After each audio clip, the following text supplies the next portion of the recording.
Tard le soir devant la porte du lycée de Beacon Hills.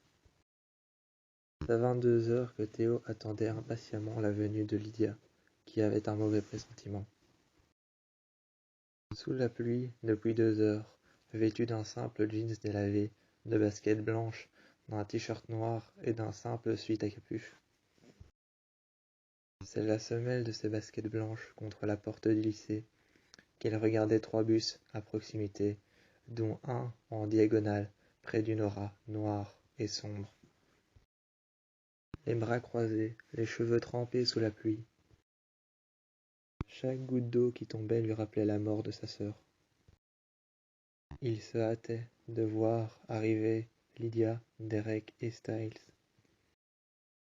Et dans cette aura noire se présentèrent à lui une ombre béante, dans laquelle se trouvait une silhouette. Ce qui, d'après lui paraissait être sa silhouette. Il se rapprocha et vit son frère jumeau, Raven. Des corbeaux apparaissèrent dans le ciel noir, et une nuée d'araignées vint à se joindre à eux devant l'école. Une nuée d'araignées, des veuves noires. Une nuée d'araignées et un aura de corbeaux assombrissèrent les couloirs du lycée. Soudainement, ils s'enfermèrent dans le lycée, le dos plaqué contre son casier. Il vit passer un aura de corbeaux dans le couloir, et une nuée d'araignées, des veuves noires, qu'ils ne remarquèrent même pas. Ils se regardèrent dans le miroir, et vit le visage de Raven en face de lui, son jumeau. Jamais personne n'avait vu son visage auparavant, mis à part Théo. Le regard similaire à lui, il tenait en main une machette. Et comme Théo avait le regard perçant et les cheveux plaqués en arrière, il regardait dehors et serrait en ses mains son t-shirt mouillé par la pluie. Dehors, son jumeau, Raven, avait un sweat à capuche noire qui lui arrivait aux articulations des genoux. Il tenait une machette en main et avait un t-shirt noir. Raven regardait son jumeau, Théo, et avait un regard particulièrement livide et énervé. Il regardait Théo et Lydia, qui en ce temps passaient à l'intérieur. Lydia était arrivée. Théo se demandait, les yeux rivés dans le regard de son jumeau, sous un aura de lumière noire. Sous de cette aura noire et sombre, sous un lampadaire dans le parking, Lydia eut un mauvais pressentiment. Et elle vit, derrière le visage de Raven, la jaguar-garou, Kate Argent, qui lui tenait les épaules. Théo commençait à penser que Kate l'avait libéré de son enfer. Et puis par après, à la vue des récents événements, une voiture de police passèrent devant Raven. Et en un sourire qu'il fut à Lydia et à son frère Théo, il disparut. Raven, le corbeau noir de Beacon Hills, aurait bien voulu être dans le même enfer que son frère jumeau pour pouvoir tuer Théo. Aujourd'hui, libéré et sorti de l'enfer qui lui a été créé grâce à la force de Kate Argent, la jaguar-garou, Raven fera tout pour récupérer la chose que son frère possède, mais que lui ne possède pas, un visage. Il veut aujourd'hui lui arracher et le lui prendre. Aujourd'hui, Raven recherche Théo plus que toute autre chose pour l'avoir échangé il y a 5 ans contre le pouvoir et la puissance. 5 ans avant, Raven, à cause de son frère Théo, a été le cobaye du docteur Valak. Enfermé à Beacon Hills il y a 5 ans pour pouvoir être le cobaye de test d'une puissance psychotrope non testée. Un sérum de synthèse censé agir comme le bromure de pancuronium. À base de sang de banshee, le docteur Valak a mis un sérum censé agir comme le bromure de pancuronium. Mais cette puissance psychotrope non testée n'a pas agi comme il le fallait. Aujourd'hui, Raven revient pour se venger. Théo, de l'intérieur du lycée, regarde Raven avec une machette à la main. Seulement, il se doute bien de ce qu'il a ressenti, mais ignore tout de ses intentions envers lui. Aux côtés de Lydia, Théo s'asseya par terre, contre son casier, et répéta sans cesse « Tu sais pas de quoi il est capable, tu sais pas de quoi il est capable, tu sais pas de quoi il est capable ». Sans cesse, ils ne cessèrent de répéter la même chose 3 fois. Il releva la tête, les mains sur les épaules, il releva la tête, et c'est alors qu'il vit l'un des casiers, en bas, s'ouvrir, et des scorpions par centaines sortir de ce casier, et rejoindre les contours de Théo, assis par terre. Lydia ne vit pas non plus, et n'entendit pas non plus les scorpions. Elle ne vit pas ce qu'ils voyaient, et n'entendit pas ce qu'ils voyaient. Mais lorsqu'elle se tourna, elle vit Kate Argent, la jaguar-garou, arriver droit vers eux, entourée d'une nuée, une nuée aussi noire que les nuages qu'il y avait dehors, une nuée d'araignées, ainsi que la jaguar-garou, Kate, qui avançait, avec ses crocs et ses lames acérées qu'elle tenait en main. Ses crocs et ses lames acérées qu'elle tenait en main, elle avançait tout droit, sans regarder nulle part s'il y avait un obstacle. Elle avançait, et elle avançait droit, droit vers Lydia, tétanisée par la peur, qui regardait la jaguar-garou, Kate, avancer d'une nuée d'araignées noires, avec 2 lames en main. Lydia ferma les yeux, et apparut tout aussitôt devant elle, dans le couloir, les flammes, et à travers les flammes marchèrent le jumeau de Théo, Raven, avec son sweat noir, son jeans noir et ses baskets noires. Il avançait à travers les flammes, et Kate, qui venait de partir, avec les 2 lames qu'elle tenait en main, avançait entre les flammes, Raven, avec 2 machettes qu'il tenait en main. C'est alors que plus loin, au fond du couloir, il y avait Théo, qui se répétait que Lydia ne savait pas de quoi il était capable. Lydia prit alors Théo par la main, par le bras, et il courut dehors avant de voir le reflet de Raven dans la fenêtre.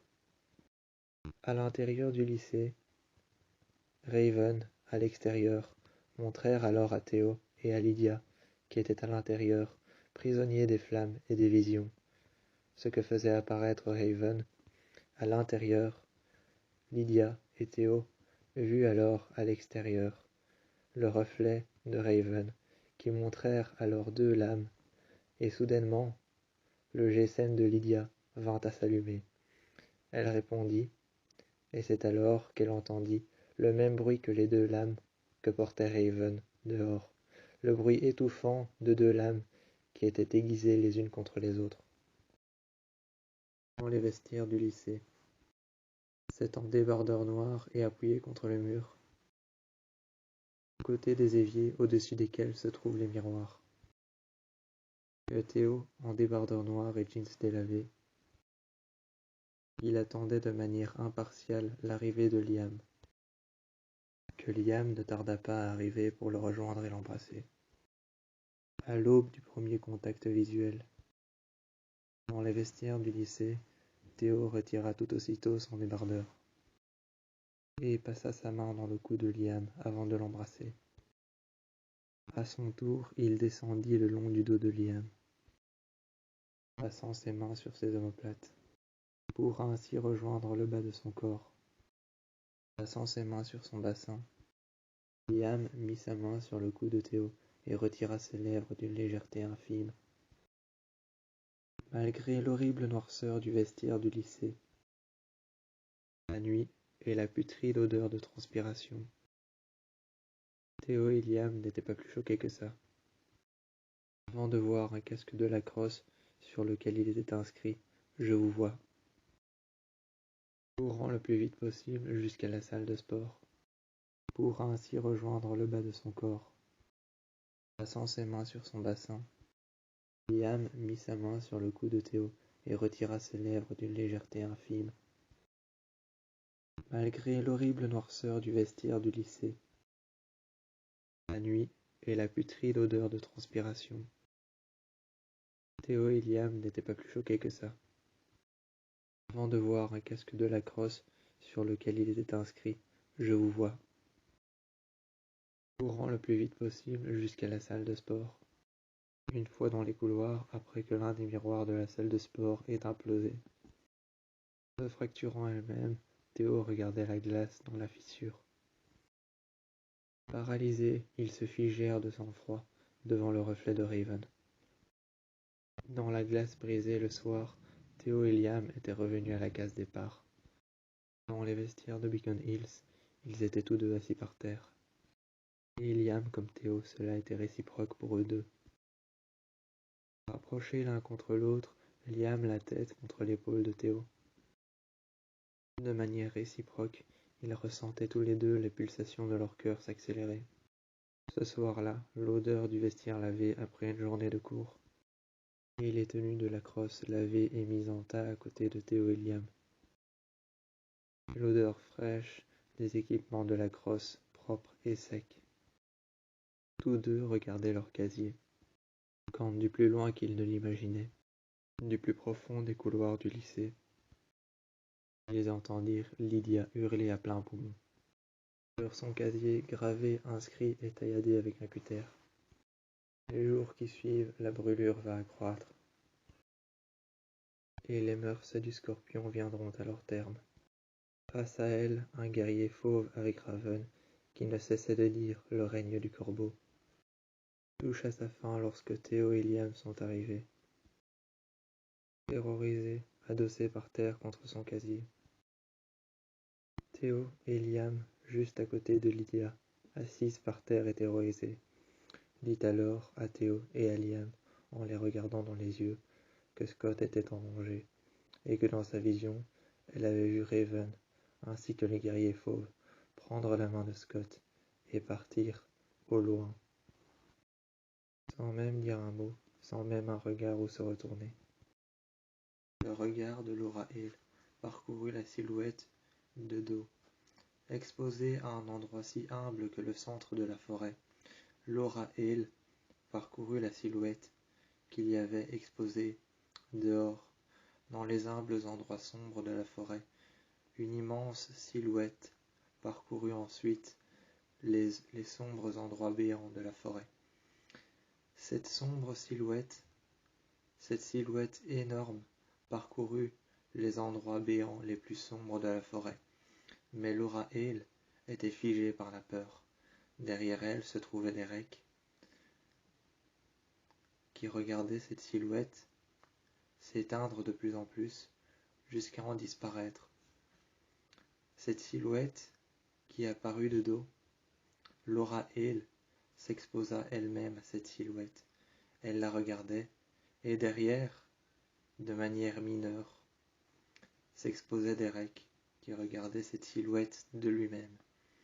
De lui-même, de manière mineure, il regardait cette silhouette, sans trop la regarder non plus. Telle une reine au niveau d'un roi, on put voir la forêt devenir de plus en plus sombre. Une ombre béante apparaissait dans les limbes de ce qu'on appelait la forêt. Dans les limbes de ce qu'on appelait la forêt, une ombre béante apparaissait, mais disparut tout aussi vite qu'on put la voir apparaître. C'est alors qu'on put voir l'arme du crime, une lame, une machette, couverte de sang qui avait été laissée seule, sur le côté. C'est alors que Laura Hill demanda à Derek, demanda-t-elle aussi vite que la lame qui avait été laissée par terre. Elle demanda quelle était l'arme du crime. C'est ensuite qu'il prit la machette par terre et il lui répondit, en la tournoyant dans tous les sens, le sang qui coulait le long de la lame. Il lui répondit, en la regardant dans les yeux, franchement, que cette lame tranchante était une machette, l'arme du crime qui avait servi à tuer cette femme qui s'était allongée par terre. Elle s'était allongée par terre, on pouvait voir son sang qui coulait le long de son bras. C'est ensuite qu'on put la voir fermer les yeux. On put la voir fermer les yeux, et petit à petit, Laura Hill et Derek, qui étaient tous les deux dans l'ombre béante de la forêt, regardant la silhouette de cette femme qui avait été tuée par terre et qui n'avait plus qu'une chose à faire, se reposer et fermer les yeux avant de mourir. Il regardait cette silhouette fermer les yeux avant de mourir.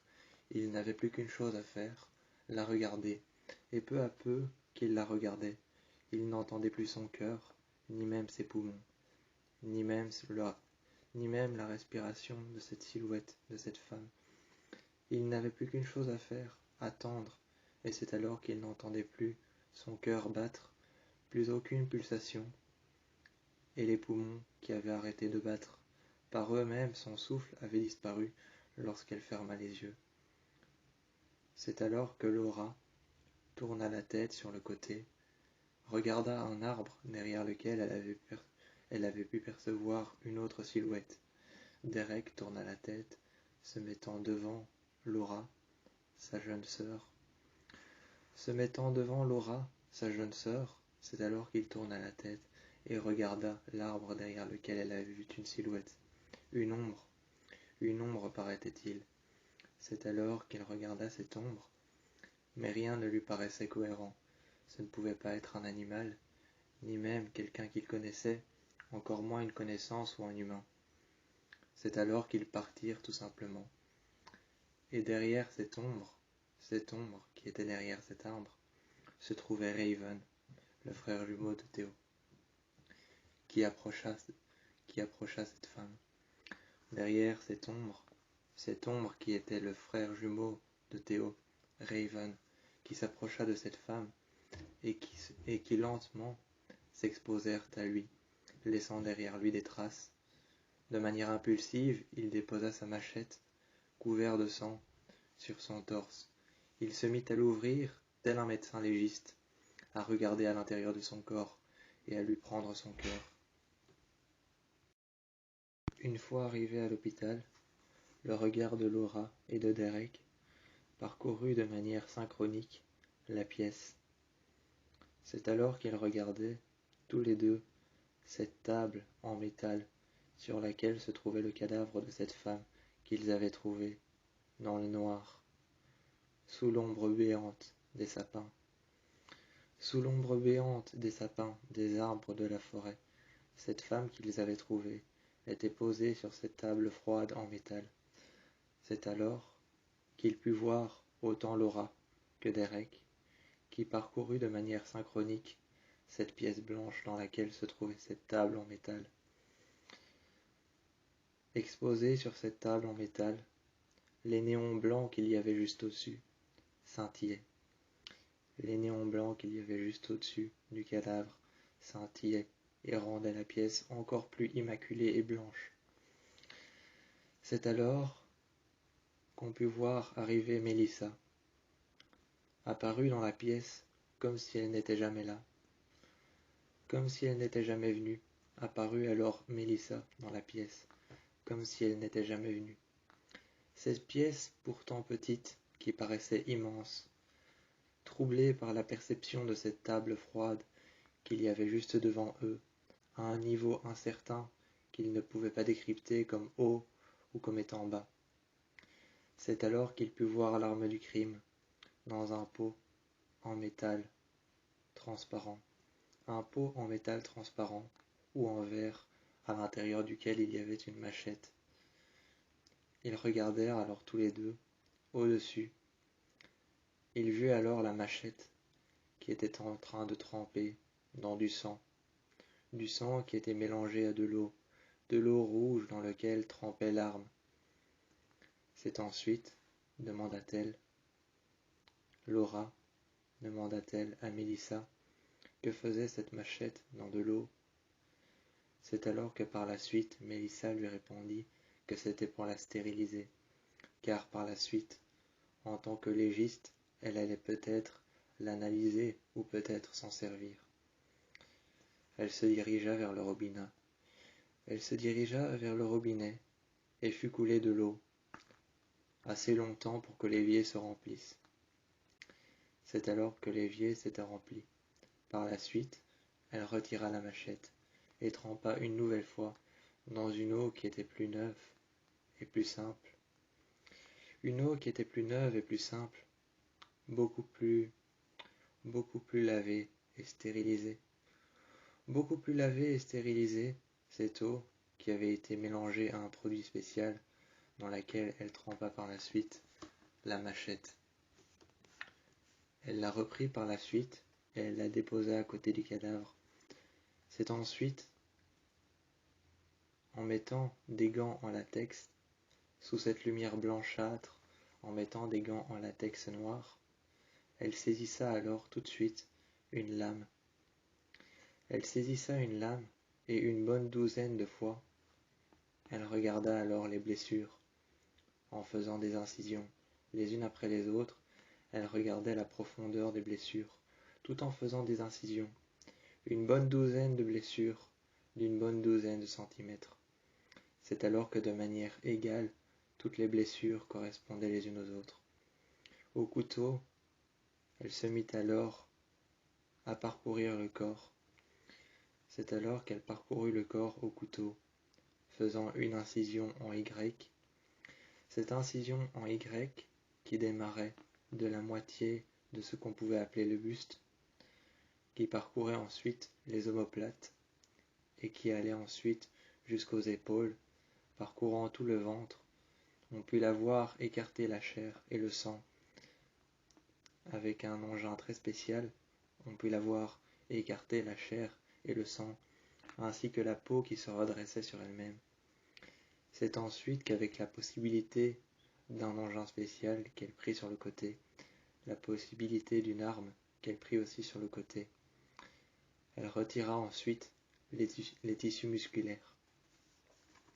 Par la suite, elle expliqua à Laura et à Derek que cette autopsie allait se passer en plusieurs étapes. Cette autopsie allait se passer en plusieurs étapes et qu'elle avait la possibilité de se servir de l'arme pour pouvoir faire l'autopsie. C'est alors que Derek lança un regard assassin sur Melissa, qui n'avait pas d'autre choix que d'utiliser l'arme du crime.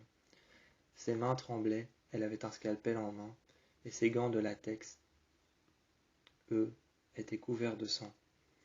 Ses gants de latex étaient couverts de sang. Sur le moment, elle ne savait pas quoi répondre. Le regard assassin de Derek et l'incertitude de Laura. Il ne savait jamais quoi répondre lorsque ses mains tremblaient avec un scalpel en main et que ses gants en latex étaient recouverts de sang. L'acte lui-même qu'elle faisait et qu'elle montrait, tout en le démontrant à Derek et à Laura, était presque innommable. Mais c'est alors qu'elle expliqua que tout d'abord, elle allait examiner le corps. Ensuite, après, elle allait l'ouvrir. Elle fera un examen de la cage thoracique, du cœur et des poumons. Par la suite, elle fera un examen des tissus musculaires. Et par la suite, le dernier sera un examen complet qui allait finir l'autopsie. Un examen complet qui allait finir l'autopsie sur le système digestif. Car on ne s'arrête jamais sur une autopsie sans aller voir le système digestif. Certains cadavres se mettent à avaler des choses après avoir sombré dans la folie. C'est alors que Derek bouleversa ensuite son regard d'assassin, qui se mit alors à redevenir normal. Sur l'instant, Melissa cessa de trembler et déposa alors par la suite le couteau qu'elle avait en main, le scalpel qu'elle avait en main et le couteau qu'elle avait en main. Elle le déposa sur une table blanche éclairée par une lumière blanchâtre, et elle saisissa alors un écarteur, un engin spécial qui pouvait écarter la peau et les tissus musculaires. Elle prit alors une tenaille qu'elle saisit sur le côté. Elle saisissa alors une tenaille sur le côté, qu'elle prit alors pour écarter les os. Elle brisa les os comme si ce n'était qu'une miette. Elle brisa les os comme si ce n'était qu'une miette, une branche qu'on avait ramassée par terre. Ensuite, elle prit les os, et Derek put entendre ce sombre bruit d'un os qui avait été déposé dans un pot. Il put entendre ce sombre bruit qui se referma. Il put l'entendre, ce sombre bruit d'un os d'une partie d'un os de la cage thoracique qui avait été cassé et qui avait été déposé dans un pot. Allongé sur la table, ce cadavre qui avait les yeux ouverts ainsi que la pupille et l'iris opaque désignait qu'il était mort depuis des heures. On put voir lors de l'autopsie, on put voir le cadavre avec une entaille sur le torse, une lacération en Y. Et on put voir que le cadavre était mort depuis bel et bien quelques jours, voire même des heures, car lorsque l'entaille en Y a parcouru son torse, on put voir qu'il n'y avait aucun reflux de sang, ce qui voulait dire que le cadavre était bel et bien mort depuis au moins 3 heures, voire même 3 jours. Mais ça, nous ne le saurions simplement qu'à la fin de l'autopsie. C'est alors que fermement, elle reprit encore un autre engin, séparant ainsi les tissus musculaires, les sangs, les organes, les sangs, les différents éléments qui avaient été trouvés. Elle les mit alors dans des cuves de privation dans lesquelles elle déposa les sangs. Différents sangs avaient été trouvés à l'intérieur. Il y avait du A positif, du E positif, il y avait du E positif, du A positif, du E négatif, du O positif. 3 sangs avaient été trouvés à l'intérieur, 3 sangs différents, pour une seule personne. Cela n'était pas normal. Cela était vraiment anodin de pouvoir trouver 3 sangs différents, de 3 sortes différentes, à l'intérieur d'une seule personne. Du E positif, du A positif et du E négatif. Comment pouvait-on trouver 3 sangs à l'intérieur d'une seule personne lorsque cette personne avait été confirmée A positif? Elle referma alors le corps à l'aide d'un instrument, et sur le tableau, elle inscrit alors sur la silhouette d'une femme qui avait été dessinée à la craie que 3 sangs différents, 3 molécules de sang avaient été trouvées à l'intérieur d'un corps. E négatif, A positif et O positif. C'est alors qu'elle écrit aussi en dessous de la silhouette sur laquelle elle inscrivait tout ce qu'elle trouvait. Sur le tableau, elle inscrivit en dessus. Au-dessus, elle inscrivit qu'elle avait trouvé du O positif, ce qui voulait dire que cette femme ne pouvait être que 3 choses, soit une donneuse de sang, soit A positif, soit E positif. Elle cherchait, jusqu'à ce qu'elle trouve, elle cherchait. Elle demanda des choses. Si lorsque Laura et Derek avaient trouvé le corps, y avait-il des choses qu'ils avaient trouvées en particulier? Je ne sais pas. Peut-être avaient-ils trouvé une arme qu'ils n'avaient pas ramassée, car au préalable, peut-être qu'une arme était couverte d'un sang différent que celui qu'ils avaient trouvé sur la victime. C'est alors qu'il put trouver autre chose lorsqu'il revint sur les endroits dans lesquels ils avaient trouvé le cadavre. Il put trouver autre chose. À côté des arbres sur lesquels avait été déposé le cadavre, car il y restait encore une trace de sang sec par terre, il revint alors sur l'endroit dans lequel ils avaient trouvé le cadavre. Et ensuite, il vit derrière l'arbre gravé le nom de cette femme, ainsi que des cierges dans lesquels coulait du sang, et dans lequel la flamme était éteinte depuis longtemps. La flamme était éteinte depuis longtemps, des cierges étaient couverts de sang. À l'intérieur de la cire immergeait le sang, tel qu'il avait l'air d'être renfermé dans une cuve. Le sang était immergé à l'intérieur de la cire. Ensuite, on put voir un deuxième corps qui s'affirmait être assis par terre, couvert d'une tache de sang, d'un habit noir. Il y avait effectivement 3 sangs différents, 3 molécules de sang différents. Un qui avait été taché sur le tronc de l'arbre, un qui avait été taché sur un second cadavre, et un autre qui avait été enfermé comme dans une cuve de privation à l'intérieur de la cire d'une bougie. 3 éléments, 3 molécules de sang différents. Il laissa alors le doute et le bénéfice du doute à Mélissa, mais elle n'en douta nullement. Elle n'en douta nullement, après que Derek et Laura lui aient laissé le bénéfice du doute d'avoir trouvé un cadavre, une tache de sang sur un mur, sur un tronc d'arbre, et après avoir trouvé du sang dans la cire d'une bougie. Effectivement, il n'y avait aucun doute que ce soit 3 molécules de sang différents, du E positif, du A négatif, ou alors même du O positif. 3 molécules de sang, ne restait plus qu'à trouver celui qui correspondait effectivement à la victime allongée sur cette table froide. La lacération Y laissait transparaître sur son corps du sang qui s'émanèrent autant que de gaz toxiques qu'il y avait dans l'hôpital. Autant que de gaz toxiques qu'il y avait dans l'hôpital pour pouvoir soigner les patients s'en émanèrent de cette lacération Y, du sang qui coulait à flot. Du sang qui coulait à flot, qui coulait encore de la lacération Y, s'en émanèrent autant qu'il y avait de gaz toxiques pour pouvoir soigner les patients. C'est alors qu'on referma la salle derrière Mélissa, et Derek et Laura repartit.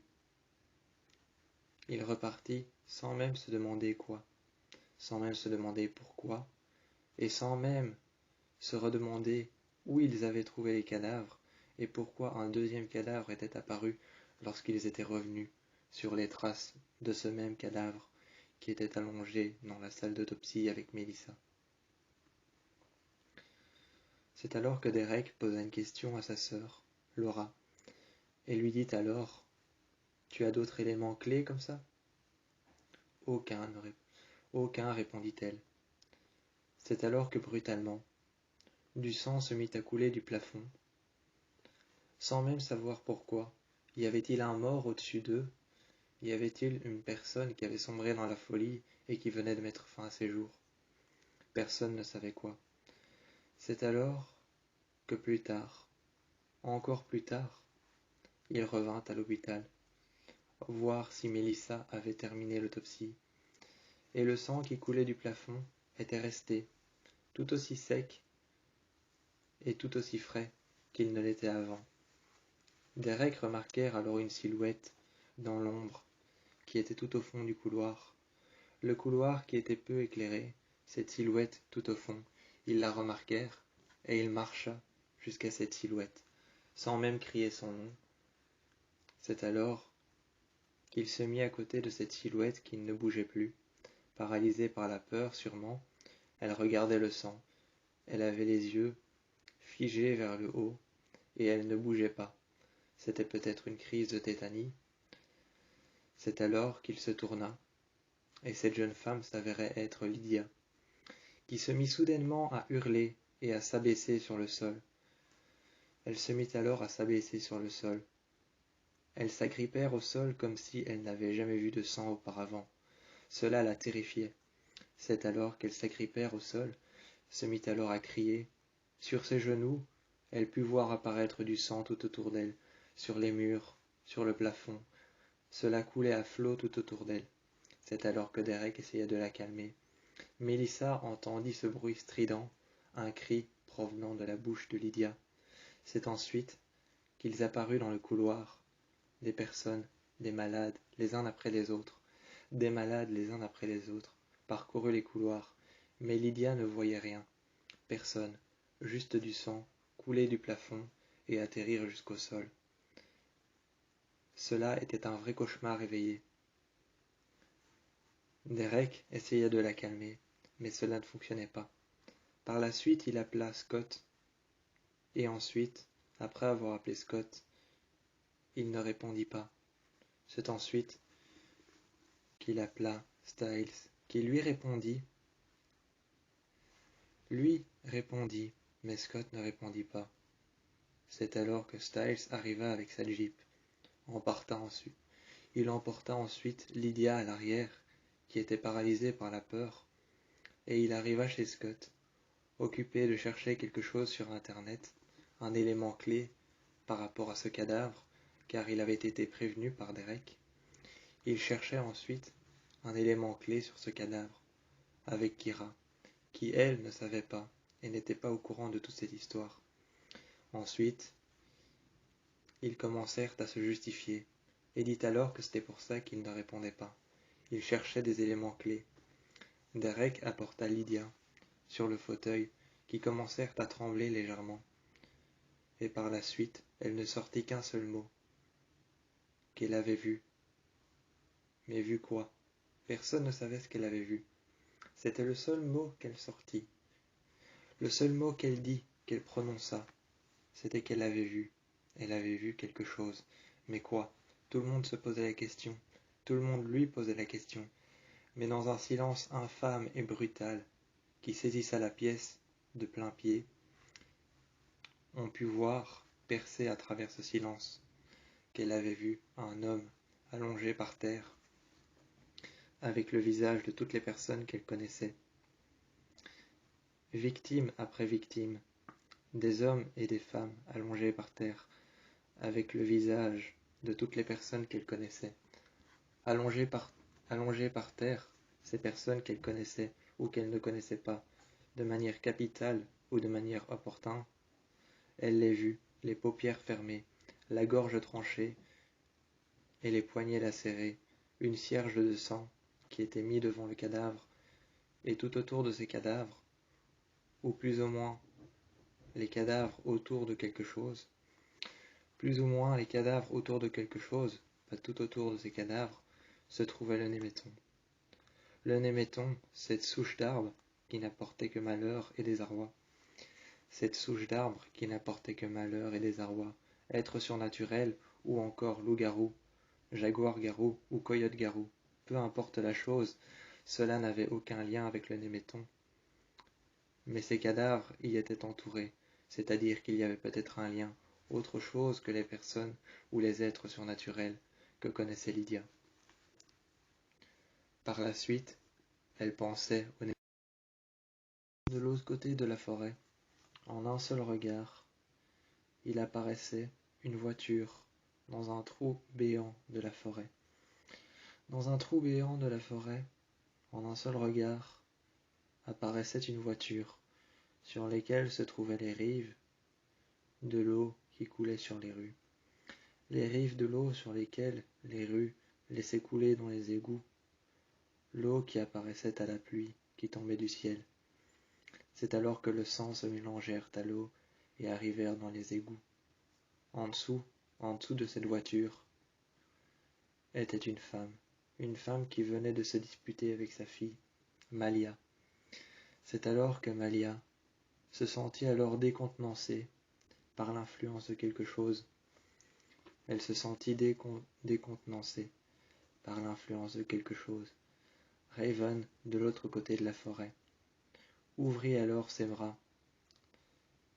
Il ouvrit alors ses bras. De long en large, on put le voir, neutre, ouvrir les bras à la forêt. Il commençait à parler, à dire que les animaux nocturnes, les rats, les souris, que ce soit autant les renards, les loups, que n'importe quels animaux, que ce soit les rats,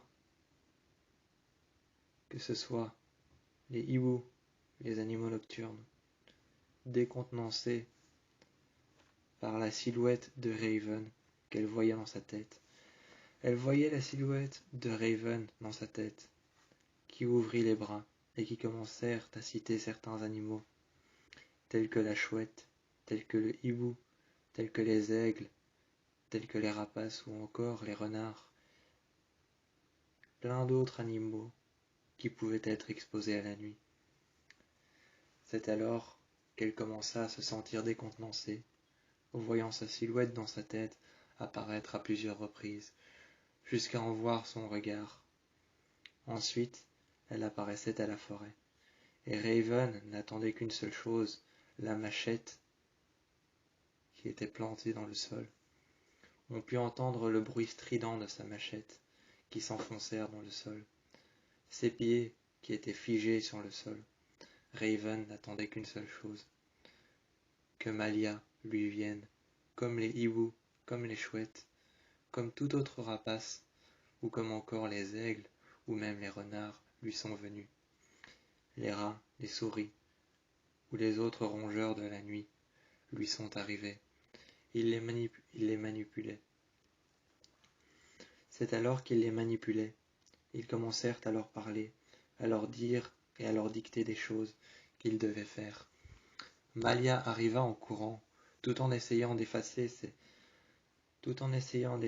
visions qu'elle entendait et qu'elle voyait à travers ses yeux. On put voir que son regard était devenu pratiquement noir, comme si elle était manipulée par quelque chose. Ses yeux bleus, qu'elle avait comme étant un coyote-garou, avaient disparu. Elle parcourut la forêt, rejoignant ainsi la silhouette qu'elle avait dans sa tête, celle de Raven. Et Raven l'attendait, la machette plantée dans le sol. La machette plantée dans le sol. Son regard, qui était imposé à la vue de Malia, sa silhouette dans le noir, dans l'immense trou noir et sombre qu'avait créé la forêt avec les arbres, les crimes qu'il avait commis, toutes les femmes qui s'étaient retrouvées à l'hôpital, toutes les femmes qui s'étaient retrouvées à l'hôpital, dans la salle d'autopsie, qui avait été ouverte en deux par une lacération Y. Toutes ces femmes qui avaient été ouvertes en deux par une lacération Y. Tous ces hommes qui s'étaient retrouvés à la morgue. Tous ces meurtres qu'il avait commis, rien que pour manipuler Malia. Eh bien, tout le long de ces meurtres, il se rapprochait de plus en plus de Malia. Les légistes, les médecins légistes, ainsi que la mère de Scott, referma ensuite les linceuls et les enferma à l'intérieur de la morgue. Scott se doutait qu'il se passait quelque chose, comme Malia ne répondait plus et ne parlait plus, n'envoyait plus de messages et ne venait plus non plus au lycée. Il se doutait que quelque chose se passait avec Malia. Elle ne venait plus au lycée, plus rien ne se passait avec elle, plus aucun message et plus aucun appel. Même Styles se doutait qu'il se passait quelque chose, car il n'avait plus de ses nouvelles. Il ne voyait plus rien à propos d'elle, il ne l'entendait plus. Plus un message, plus un mot. Pas même un bonjour le soir, ou pas même une webcam. Pas même une webcam, un FaceTime ou encore un message, rien. C'est alors qu'il se passait quelque chose effectivement avec Malia. Dans la forêt, elle était manipulée, mais elle ne s'en doutait. Elle ne s'en doutait nullement qu'elle était manipulée et qu'elle était complice de crimes et de meurtres. Raven la manipulait, et à double tranchant, cette lame qu'il sortit à double tranchant, il la regardait. Il prit alors la machette qu'il avait en main et la deuxième qu'il avait dans son dos, qui était mise dans un étui. Il la sortit et il laissa traîner la machette derrière lui. On put voir Malia en coyote-garou qui le suivait. Malia en coyote-garou qui le suivait lui, continuait à regarder la traînée des lames sur le sol, tandis qu'il y avait une jeune femme, Maya, qui avait été tuée par lui-même. Une lacération en X dans le torse, qui avait été faite de travers par la première lame et par la deuxième. Elle avait un X qui avait été lacéré par les deux machettes qu'il tenait, l'une qui avait été mise dans son étui et la deuxième qui traînait par terre. Le sang de cette femme, Maya, qui avait été laissé sur le bord de la lame, le sang qui coulait et qui faisait de plus en plus rapport à la manipulation de Malia. La manipulation de Malia que faisait Raven sur lui, le sang qui coulait le long de cette lame, l'attirait, car maintenant Malia, par la violence, la haine et la rage, attirée par l'odeur du sang et par le goût du sang, attirée par le goût du sang et l'odeur du crime, elle ne faisait que suivre Raven. C'est alors que Scott commencèrent à courir dans la forêt, se doutant qu'il y avait quelque chose qui n'allait pas. Il vit une sombre silhouette au loin dans la forêt. Dans les méandres de la forêt, il vit une ombre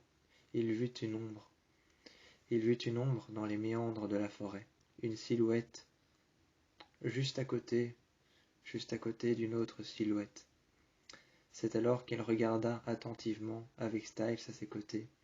Cette silhouette à côté, c'était un loup, en tout cas ce qu'il paraissait être un loup. Mais cette silhouette n'était pas un loup, c'était un coyote. Ensuite, il regarda de plus près, et il vit que la silhouette à côté portait un jeans noir, effectivement comme Théo, avait des baskets blanches, effectivement comme Théo, et avait en main 2 machettes, ainsi qu'une qui était rangée dans un étui. Cette silhouette avait en main 2 machettes, une rangée dans un étui, et la seconde dans sa main. Mais cette silhouette, qui était habillée de manière conforme et exacte à la manière dont s'habillait Théo, était également peut-être lui, peut-être son frère. Son frère avait facile à jouer double jeu. Raven, exposé au fait qu'il soit pareil que Théo, avait facile à jouer double jeu. Alors peut-être qu'il se doutait que ce soit Théo, car Théo était de plus en plus bizarre. Théo était de plus en plus bizarre et de plus en plus sombre, de plus en plus anéanti par la présence de son frère jumeau. De plus en plus anéanti, de plus en plus sombre et de plus en plus menaçant, Théo, par la présence de son frère jumeau, devenait de plus en plus menaçant, de plus en plus sombre et de plus en plus anéanti par la présence de son frère. Alors il y avait de quoi se douter que c'était peut-être lui dans les ombres béantes de la forêt. C'est alors que dans les limbes et dans les méandres de la forêt, il y avait de quoi se douter que les crimes venaient de lui. Mais ce n'était pas Théo, c'était un condensé de Théo. C'était un condensé de Théo, un condensé de crimes, de meurtres et d'ombres qui avait été fait à base des reflets de Théo. C'était son frère jumeau, c'était Raven. C'était Raven qui demanda alors à Malia de faire quelque chose. Il s'abaissa sur le côté et demanda à Malia, en lui soufflant à l'oreille quelque chose. Il demanda alors à Malia quelque chose. Et Malia, sous la forme de coyote, se tourna vers lui. Et de loin, Scott qui regardait Malia, qui se tourna vers lui, qui lui obéissait, en faisant alors signe de la tête. En faisant signe de la tête, sous la forme de coyote, on put la voir tenir une révérence juste devant lui, et s'abaisser à sa garde. Ensuite, elle partit. C'est alors que Malia n'eut même pas demandé quelque chose à Raven. Raven demanda quelque chose à Malia, et elle partit tout aussitôt. Raven garda sa lame à double tranchant près de lui, et il aiguisa la lame qu'il avait dans son étui. La lame qu'il avait dans son étui, il la sortit, et il referma la lame à double tranchant qu'il remit dans l'étui. La lame à double tranchant qu'il referma et qu'il mit dans l'étui, il la mit alors derrière lui, dans son dos, il la maintenait fermement, et il commença à aiguiser la lame à double tranchant. Malia était partie. Il venait de lui souffler quelque chose à l'oreille, et c'est alors qu'au plus proche de lui se rapprochait Scott. Au plus proche de lui se rapprochait Scott. Il se rapprochait de plus en plus, et c'est alors qu'on put voir à un certain moment, on put voir Raven, on put apercevoir son visage, on put le voir dans la forêt, dans les ombres, on put voir ses yeux noirs et ses iris, qui étaient entièrement noirs. Ses iris entièrement noirs, ses yeux, qui étaient entièrement sombres, regardèrent alors fermement Théo. Théo qui était arrivé par le côté, et qui s'était mis juste à côté de Scott. Théo qui était arrivé par le côté, se mettant ainsi juste à côté de Scott, voulant ainsi combattre son jumeau. Scott lui disait qu'il ne devait pas être là, mais son jumeau entendit alors les voix de Scott et de Théo, son propre frère. Il les regardait, les fusillant du regard. C'est alors qu'il regardait fermement. Scott regardait fermement Théo et regardait fermement Raven. Ainsi, on put voir que Théo n'avait aucune confiance peut-être en Scott, ni même en Styles, mais c'est alors qu'il put voir que son frère, lui, n'avait même pas de pensée pour eux. Il n'avait même pas de pensée pour eux, n'avait même pas imaginé qu'ils viendraient, et il se hâtait de pouvoir les combattre. Il regardait leurs silhouettes et les fusillait du regard dans les ombres, dans les méandres de la forêt. Il regardait leurs silhouettes. Impatiemment, il laissa tomber son arme. Il se tourna vers eux, et il les laissa les regarder pendant un certain temps. Pendant un certain laps de temps, Théo regardait son frère, s'exposer à eux. C'est alors qu'il laissa un certain laps de temps avant qu'ils ne viennent. On put voir les yeux de Scott devenir rouges, et Styles qui commençait à serrer le sol, comme si sa vie en dépendait. Il vint alors à se lever, de plus en plus doucement, et à se rapprocher de Raven, qui se hâtait de pouvoir les combattre. À l'intérieur de la forêt, il faisait froid. Les arbres devenaient de plus en plus hauts lorsqu'on avançait. Il faisait froid, les arbres devenaient de plus en plus hauts. On pouvait voir la distance à laquelle se trouvaient les arbres. Des racines des arbres, on pouvait voir jusqu'à la cime des arbres, la hauteur à laquelle il y avait les arbres sur lesquels se trouvaient les corbeaux. Les arbres sur lesquels se trouvaient les corbeaux, qui attendaient impatiemment de pouvoir croasser ou même de pouvoir faire un bruit. Les corbeaux qu'il y avait en haut attendaient impatiemment de pouvoir faire leur bruit strident. Et c'est ensuite que dans la forêt, dans les méandres de la forêt, tout devenait de plus en plus sombre, et des choses apparaissaient à Scott. Des choses apparaissaient à Scott, apparaissaient à Styles et apparaissaient à Théo. Des choses que Raven faisait apparaître, lorsque des rats commencèrent à les entourer, et lorsque Lydia arriva, les choses qui commencèrent à apparaître de plus en plus étaient très dérangeantes. Ces choses qui commencèrent à apparaître de plus en plus étaient nettes, parfois étaient floues, et cela était très dérangeant pour Lydia. Cela était très dérangeant pour Lydia. C'était comme une blessure, c'était comme se fondre dans une douzaine de cimetières et commencer à refouler les secrets que les pierres tombales avaient décimés. Un couteau dans la bouche, la femme qu'il y avait sur le côté, l'assassin qu'il y avait debout avec sa machette. Je n'avais jamais tremblé aussi fort depuis que j'avais vu mon frère faire un acte aussi suspicieux que cela. Faire un acte aussi suspicieux que cela, aussi sanglant et aussi téméraire qu'il pouvait le paraître. Il tua cette femme de sang-froid. Il tua cette femme de sang-froid, aussi téméraire qu'il pouvait le paraître. Il se mit alors à la regarder dans les yeux, enfonça son couteau dans sa poitrine. Son ventre était recouvert de sang. Il la regarda, et il baissa son couteau. Il la regarda dans les yeux, et il baissa sa garde, tout en enfonçant son couteau une dernière fois, le plus profond possible, jusqu'à en toucher son cœur avec la lame. Il baissa le couteau et prononça un seul mot. Ensuite, il se retourna vers Scott. L'enquête continuait à avancer par rapport au meurtre, mais Malia commençait à être mêlée au meurtre, aux assassins, et à l'assassin de tout ça. L'assassin des douzaines de meurtres, l'assassin des douzaines de blessures qui avaient été faites sur les femmes, sur les hommes qui avaient été mis à la morgue. Le frère de Théo, Raven, avait incriminé Malia, qui se trouvait maintenant entre les meurtres de Raven et entre le fait de pouvoir avoir de la complicité envers Théo, envers Scott, envers Styles et envers Lydia. Il s'était approprié la forêt, il s'était approprié tout ce qu'il y avait autour de la forêt. Mais comme une pandémie, lorsqu'il s'appropriait la forêt, comme une pandémie, cela devenait de plus en plus grand par rapport à lui. Il s'appropriait de plus en plus de terre, de plus en plus d'endroits. Et c'est alors que, comme un tableau qui se rallongeait encore et encore, tout devint noir autour de nous. Tout devint noir, d'un noir corbeau. On put voir le ciel d'une couleur pourpre envahir les arbres et la cime des arbres qui disparaissaient avec le croissement des corbeaux. Malia se rapprocha de Raven, et de loin, Théo put entendre de la bouche de son frère Raven et de la bouche de Malia.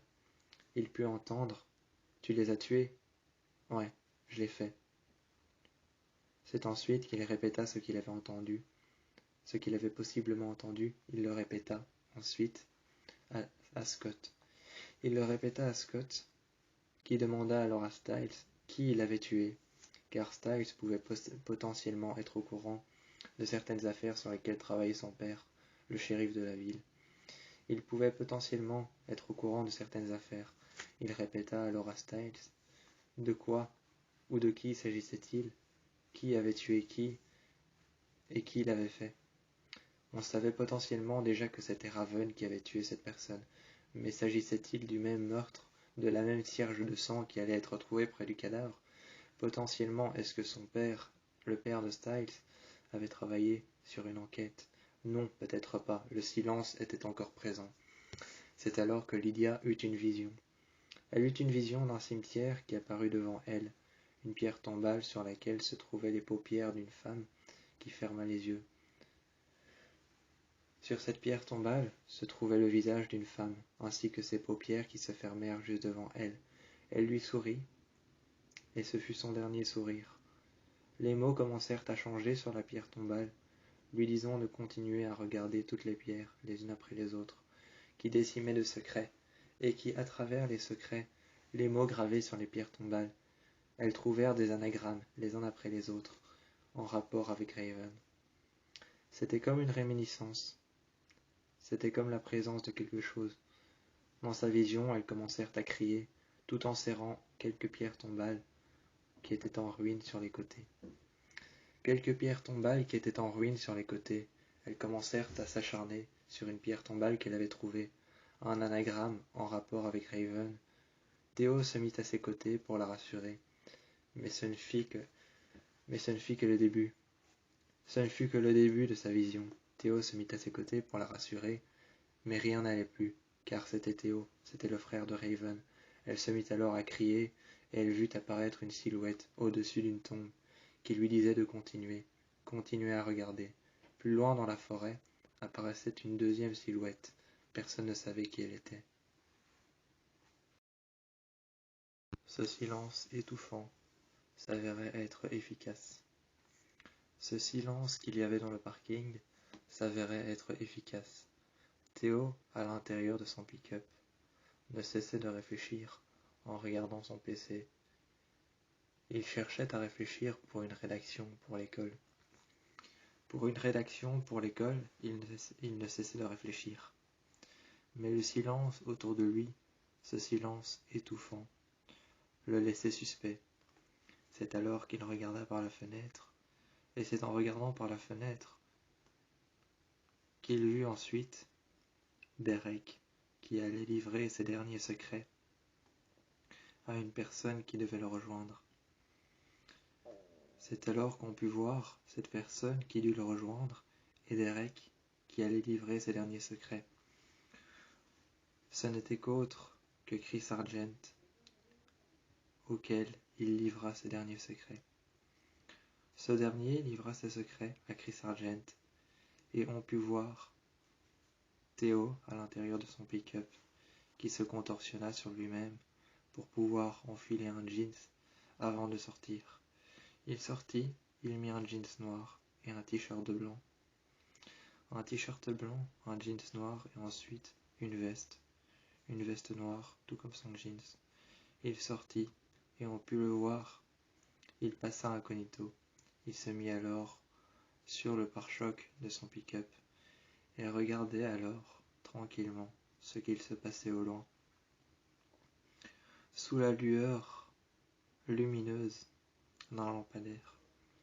Sous la lueur lumineuse mais infime d'un lampadaire, il y avait un aura noir dans lequel se trouvait la Chevrolet Camaro de Derek. Derek était sorti, on put entendre les mots qu'il utilisait. Ces mots qu'il utilisait comme une protection efficace à l'air qu'il y avait dehors. Chaque mot qu'il utilisait était une protection efficace contre l'air étouffante qu'il y avait dehors. On ne pouvait entendre ce qu'il disait. On avait l'impression que dehors c'était irrespirable. On avait l'impression de suffoquer. C'est alors que je me suis retrouvé dehors à regarder Derek livrer ses derniers secrets au père de Allison. livrer ses derniers secrets au père de Allison. Je l'ai vu. Il se retourna, et c'est alors que d'un geste de la main, subtil, il remit ses lunettes de soleil. Et c'est la nuit qu'il partit au volant de sa Camaro. Moi, dans mon pick-up, je faisais mes recherches. Je me souvenais qu'il y avait seulement mon visage contre le siège de mon pick-up qui était éclairé. Il y avait seulement le siège de mon pick-up éclairé, la lumière de dehors qui scintillait et l'obscurité qui rentrait à l'intérieur ne laissait que mon visage éclairé. Je regardais alors d'un simple regard. Je regardais la silhouette de Liam couchée et exposée contre mon dos. Je pouvais voir la silhouette de Liam couché près de moi, exposé contre mon dos. Il laissait alors sa main transparaître contre mon corps. Contre mon corps, il pouvait laisser sa main transparaître de temps en temps. Je sentais sa paume contre mon ventre. Ensuite, j'ai senti une petite caresse venir tout près, jusqu'à mes cuisses, une petite caresse béante qui s'allongèrent le long de ma jambe. Je pus voir sa main et sa paume de main atterrir jusqu'à mon entrejambe, remonter jusqu'à mon dos, et je pus voir ensuite qu'il se rapprochait de moi. Il se rapprochait de moi, et une petite caresse vint à parcourir le long de mon ventre. Ensuite, il posa sa main sur mon bassin. Il posa ensuite sa main sur mon bassin, et l'espace d'un instant, il effleurèrent mon ventre, la retira tout aussitôt, et se demanda ce que je faisais. Il se mit alors tout doucement à côté de moi. Une ombre béante vint à rentrer à l'intérieur du pick-up. Une grande ombre se mit à rentrer à l'intérieur du pick-up. Il vit alors que cette ombre qui rentra était éclairée par la lumière du PC. Il regardait ce que je cherchais, et il vit que je tapais arme de crime, autopsie, autopsie illégale et clandestine, meurtre, meurtre illégal, incrimination. Il me demandait pourquoi je faisais ces recherches. Je lui ai dit qu'il y avait une incrimination par rapport à Malia, qu'il y avait eu une série de meurtres et de tueries, ainsi que certains légistes, médecins légistes, qui avaient fait des autopsies illégales. Je lui ai expliqué un peu tout, qu'il y avait certains médecins légistes qui avaient pratiqué des incisions en Y sur le corps de certaines femmes assassinées par mon propre frère jumeau, et que durant tout ça, les troubles et tout ce que je pensais être vrai n'était qu'autre que l'arme du crime que possédait mon frère. Le trouble que je pensais être vrai n'était qu'autre que l'arme du crime de mon frère, la machette qu'il avait dans son dos, dans un étui, et la machette qu'il avait à sa main, recouvert de sang sur le long de la lame. C'est alors que je faisais mes recherches, et je m'enfermèrent à l'intérieur de mon pick-up. Je me reposèrent contre le siège passager, contre la fenêtre qui était éclairée par l'un des luminaires dehors, dans lequel je pouvais voir que sur le parking, il n'y avait qu'autre que la voiture de Styles qui était garée, et que dehors il faisait sombre. Par la suite, j'ai pu voir une voiture de police arriver. C'est ensuite que j'ai vu d'abord les gyrophares. J'entendis d'abord les gyrophares, et puis alors, les gyrophares que j'entendis n'étaient qu'autres que bruyants. Je pus apercevoir une sirène, et j'entendis un lourd bruit apparaître dehors, comme si quelque chose venait d'apparaître, tel le bruit de la bête du Gévaudan. Quand elle apparaissait, il y avait comme les murs, les voitures, les sols qui tremblaient. Il y avait comme les murs et les sols, les voitures qui tremblaient. Il y avait même parfois les lumières qui explosaient, ainsi que certaines lumières qui s'éteignaient. Parfois, je pouvais voir des choses prendre feu ou alors s'éteindre. Cela dépendait s'il y avait le chien de l'enfer ou non. C'est alors que j'entendis un bruit lourd et larmoyant arriver dehors, faire trembler le sol. Je regardais dehors et je ne voyais qu'autre que Derek. Parler le long de sa Camaro au père de Allison. Il y avait Chris, il y avait Derek, il y avait les lumières allumées, mais qu'autre chose, il n'y avait que le sombre obscur noir de la forêt. Il n'y avait que les sombres vastes et obscurs noirs les sombres obscurs noirs de la forêt, il n'y avait qu'autre que ça. Je pus apercevoir que dehors il y avait une ombre malicieuse, mais je ne savais pas ce que c'était. Cela n'était pas très net. C'est alors que je rentrai à l'intérieur de mon pick-up. Je rentrai à l'intérieur de mon pick-up, et comme il l'était possible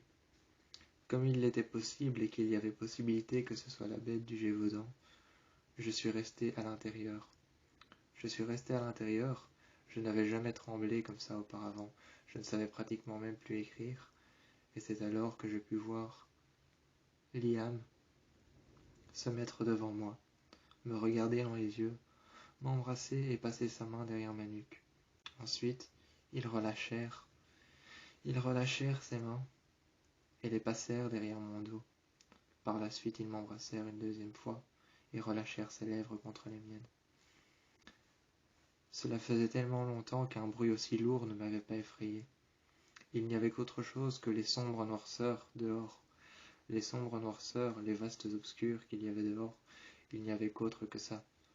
Le capital que je pensais être vrai n'était qu'autre que faux. C'est alors que mes recherches se sont alors toutes effacées les unes après les autres en regardant l'écran de mon PC pour pouvoir récupérer la lumière des cierges de sang qui y avaient éclairé dehors, qui avaient été déposés par quelque chose qui y avait fait un lourd bruit dehors. Ensuite, je les regardai, et les unes après les autres, je pus les voir s'éclairer, des cierges de sang. Je pus voir s'éclairer les unes après les autres, des cierges de sang. Je vis apparaître Lydia, dehors, qui se mettait à crier. Je pus voir Lydia, qui se mettait à crier. J'entendis alors son cri, percer les vitres et rentrer à l'intérieur du pick-up. J'entendis son cri percer les vitres et rentrer à l'intérieur du pick-up. Liam et moi nous sommes sortis et nous l'avons vue, comme si elle venait d'assister à un meurtre ou un assassinat qui avait été prémédité par elle-même, comme si elle venait d'assassiner quelqu'un, comme si elle venait de tuer quelqu'un, ou comme si elle venait tout simplement de participer à un meurtre qu'elle avait prémédité. Eh bien, je pus la voir, telle une assassine, effondrée par terre, regarder la personne qui y avait écroulée par terre, avec un couteau dans la poitrine. Elle ferma les yeux, elle essaya de se concentrer, d'inspirer et de respirer, et ensuite d'expirer et d'inspirer. Elle essaya d'ouvrir les yeux et de redessiner son monde à sa façon. Ensuite, elle réouvrit les yeux, mais elle ne vit que les étendues de noirceur, les sombres obscurs qu'il y avait dehors. Et c'est alors qu'on entendit une lame crispée contre le sol, contre le béton du parking. Au loin, je pus apercevoir avec Lydia qui se remit à crier une nouvelle fois. Je pus voir que toutes les voitures qu'il y avait sur le parking se mit alors soit sur le dos ou soit à tourner. Je pus voir que les parkings de l'école tels que celui sur lequel nous étions, je pus voir les voitures bouger, trembler ou alors se mettre sur le dos, commencer à faire de tonneaux ou arriver dans les ravins, jusqu'à en arriver dans les tréfonds des méandres de la forêt. Je pus entendre le cri tellement puissant de Lydia que les voitures sur le parking commencèrent à bouger. Je pus voir les roues et les voitures se mettre sur le côté, commencer à faire des tonneaux jusqu'à en arriver dans les profondeurs de la forêt. Une voiture s'était même retournée sur le toit, et je regardais alors cette voiture. C'était bel et bien une voiture de shérif, une voiture de police qui avait été emmenée pour surveiller le parking la nuit, car le shérif avait déjà prémédité qu'il se passait quelque chose au lycée. Je récupérai alors à l'intérieur du lycée un livre que j'avais oublié, une farde et un classeur dans lequel je notais tout ce que j'avais en rapport avec mon frère. Un classeur, une farde, ainsi qu'un livre dans lequel j'avais inscrit tout ce que j'avais pu à propos de mon frère. Je récupérai cette farde dans laquelle il y avait tous les meurtres prémédités, tous les meurtres ou les assassinats, tous les meurtres, les assassinats, tous les meurtres prémédités, ou alors toutes les centaines d'incriminations qu'il avait pu commettre. Je récupérai cette farde, et c'est ensuite, après avoir récupéré cette farde, que je récupérai ensuite la même farde, dans laquelle il y avait une douzaine de livres, dans laquelle j'avais écrit et scruté attentivement chaque meurtre qu'il avait fait. Une douzaine de livres dans une deuxième farde que je pus récupérer. Un livre que j'avais récupéré, entre parenthèses, qui n'était qu'autre que le bestiaire, car je me demandais si même mon frère jumeau, que je ne connaissais pas encore depuis 3 jours, était dans le bestiaire. Cela faisait 3 jours et 5 ans que je ne connaissais pas mon frère jumeau. Comment était-il possible qu'il réapparaisse aussi vite et de manière inattendue. C'est alors que je le regardais. Je le regardais et de manière inattendue, il réapparaissait. Lydia me dit qu'alors elle avait vu, par terre, inscrit tout autour d'elle, durant sa vision, elle avait vu, sur le cadavre, un symbole. Elle avait vu un symbole, inscrit tout autour d'elle. Ce symbole n'était qu'autre que le triangle de l'infini, quelque chose qu'on pense être terminable, mais qui n'est pas terminable. Le triangle de l'infini est une série de traits formant un triangle que l'on pense avoir une fin, mais dont il n'en a pas. C'est alors qu'elle me dit qu'elle avait vu le triangle de l'infini. Je lui ai dit qu'effectivement c'était la marque de mon frère jumeau. Ensuite, elle me dit qu'il y avait des notes qui avaient été mises tout autour à chaque angle. À chaque angle, elle me dit qu'il y avait des notes, des mots, des lettres qui y avaient été mis. On les a alors rescrutées par la suite, et elle m'a dit que ces choses voulaient effectivement dire quelque chose. Nous nous sommes retrouvés le soir avec Liam, Lydia et moi chez Deaton.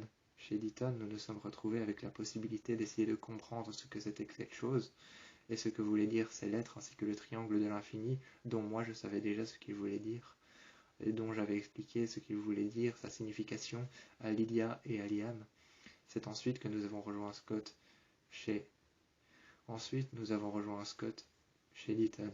Chez Deaton, nous avons rejoint Scott avec Derek que j'avais vu sur le parking pendant la nuit, et ensuite il y avait Derek, il y avait Scott, il y avait moi, il y avait Liam, et il y avait la Banshee. Il y avait Lydia. Avec Lydia, ensuite est arrivé le Kitsune. Est arrivé ensuite le Kitsune, est arrivé Kira, et par la suite est arrivé le Coyote. Par la suite est arrivé le Coyote, est arrivé Maya. Nous étions tous regroupés autour de la table froide en métal sur laquelle Styles s'était appuyé. Ensuite, je pus voir Derek à côté de lui, qui le regardait s'appuyer contre la table. Et ensuite, je pus voir par la suite Allison déposer le bestiaire et regarder page après page si mon frère était bien inscrit et était bien mis en tant que bestiole céleste. En tant que bestiole céleste ou en tant que bestiole surnaturelle, était-il inscrit quelque part qu'il avait été mis? Avait-il été mis dans le bestiaire? Avait-il été inscrit en tant que bestiole, qu'être surnaturel ou qu'être céleste? Car je ne savais même pas d'où il venait. Était-ce un être céleste, un être surnaturel ou encore pire, un loup-garou, un coyote-garou ou... Était-ce un coyote-garou, un loup-garou ou même autre chose? Peut-être un médecin de l'horreur, un compatissant des médecins de l'horreur, la bête du Gévaudan, un loup-garou ou alors encore un jaguar-garou.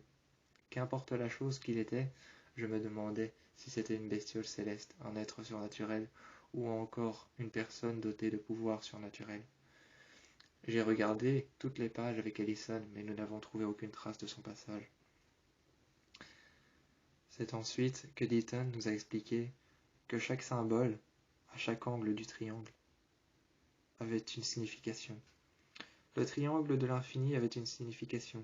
En tant que légiste sur les animaux, il nous a expliqué ce qu'était sa signification, et que chaque symbole avait une signification particulière.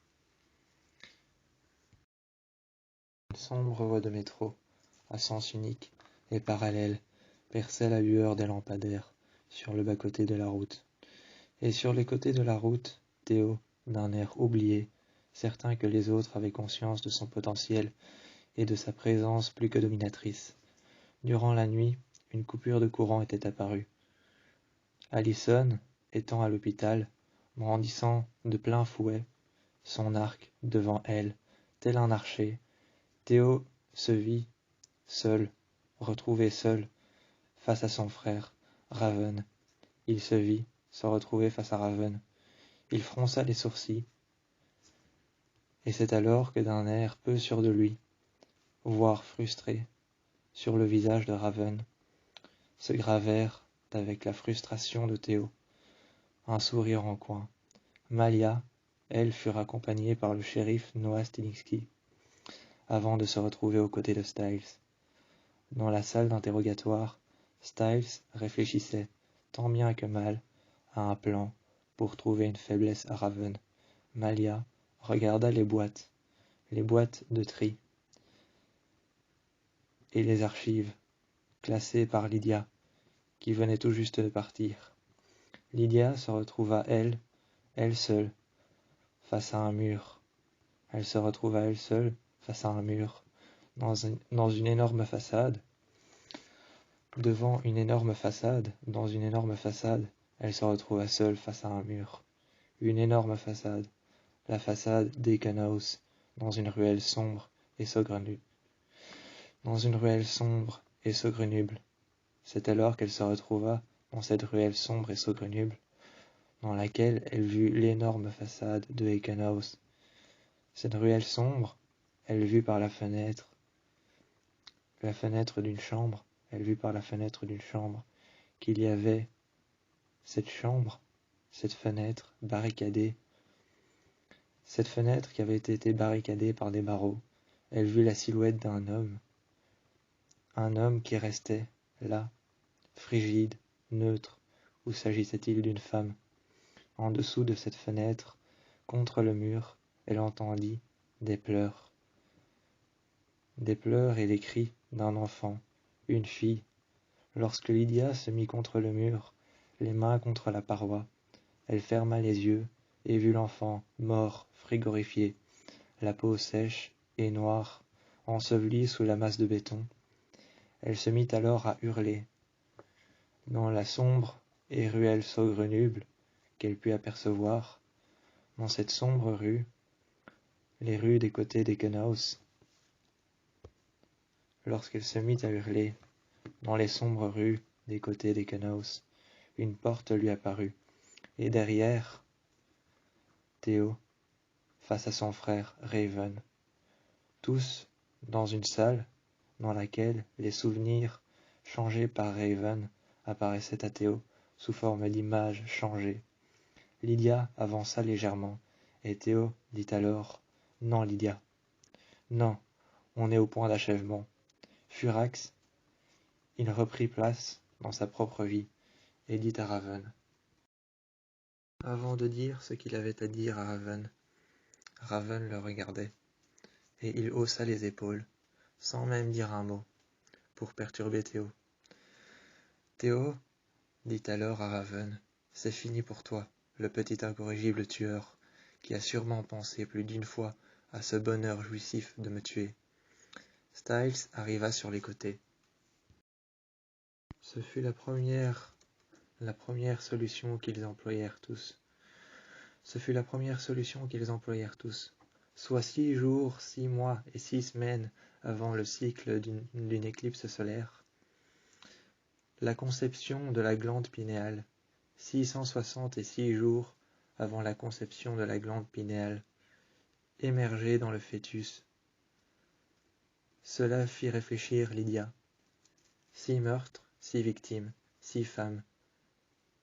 6 femmes au placenta arrachées, déchiquetées ou dévorées. Et dit alors, lorsque d'après les croyances, les croyances hindouistes, la glande pinéale ne peut qu'apparaître durant la conception du fœtus, 6 heures, 6 jours et 6 mois avant. Cependant, la conception maternelle est à son terme seulement les 9 mois après. C'est alors que cela fit réfléchir Lydia. La conception du fœtus, 6 jours, 6 heures et 6 mois avant, est la création de la glande pinéale. Cependant, la création d'un fœtus, un fœtus maternel, seulement la conception d'un vrai fœtus, un humain, un enfant, dure à peu près 9 mois pour arriver à son terme. Et si on en croit les rondes que la Lune fait autour de notre Terre, plus que 666 jours avant la prochaine Lune. C'est alors qu'elle réfléchit, plus que 666 jours avant la prochaine Lune. Dayton mit alors une chose sur la table, un plan. Il mit alors un plan sur la table, un plan stellaire de la manière dont la Lune tournait autour de la Terre. Dayton mit alors il se mit alors à répondre à toutes les questions. Accomplir une expérience, recréer la continuité des mouvements d'un triangle infini.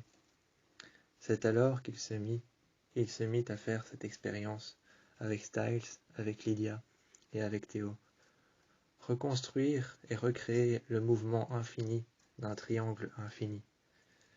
Et c'est alors qu'il se mit à réfléchir tous, Lydia, Deaton, Styles et même Théo.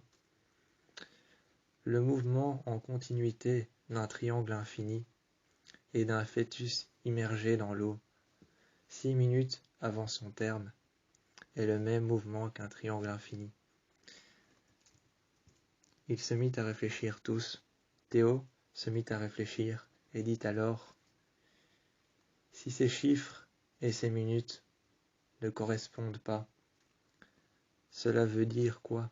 Qu'est-ce que cela veut dire si ces chiffres, ces minutes, ces symboles ne correspondent pas? Pourquoi cela voudrait dire quelque chose? Pourquoi cela voudrait dire quelque chose si les chiffres et les minutes, ainsi que les symboles qui ont été trouvés ne correspondent pas? Dans le coin, assise sur une chaise, Lydia dit alors: non, ça ne veut pas rien dire, Théo. Écoute ce que j'ai à te dire. Elle répondit. C'est alors que Lydia répondit. En étendant un plan sur la table, Théo se mit alors dans un long silence qu'ils infligèrent seuls, et il répondit à Lydia. Quoi? Si cela ne veut rien dire, qu'est-ce que ça veut dire? Lydia dit alors: vous entendez? Vous entendez rien? Des murmures. Et c'est alors qu'elle vint à dire que ça venait des murs. On dirait les cris d'un bébé. Comme un nouveau-né, Théo affirma: le service de pédiatrie du comté de Beacon Hills. Et à la fin, après avoir tué Raven, ils avouent à tous que ce qu'ils avaient trouvé, ce qu'ils avaient cherché, les avait menés à leur mère. C'est alors que tout ce qu'ils avaient cherché, qu'ils avaient pu trouver, les avait menés à leur mère, à la maternité et à la conception d'un fœtus. Mais Théo avoua à la fin, il avoua à la fin à tout le monde qui le regardait, en regardant les plans qui étaient inachevés ou achevés sur la table, déposés et aplatis en grand sur les tables, les plans qui avaient été mis et construits sur la conception de l'humain, sur la conception d'un fœtus, sur le triangle infini, voire même sur les cycles stellaires de la Lune et de ce qu'on pouvait appeler aussi les éclipses solaires.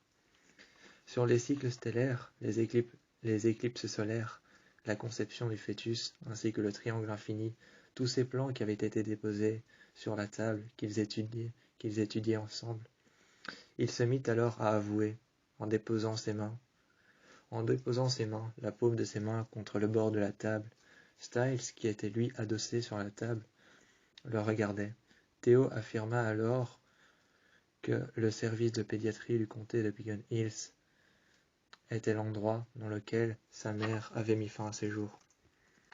C'est alors qu'il affirma surtout que le service de pédiatrie du comté de Beacon Hills est à la fin de l'endroit dans lequel il avait été. Sa mère avait mis fin à ses jours. Mais que tout le monde devait savoir que sa mère, durant la conception de Raven, s'est découverte être fertile.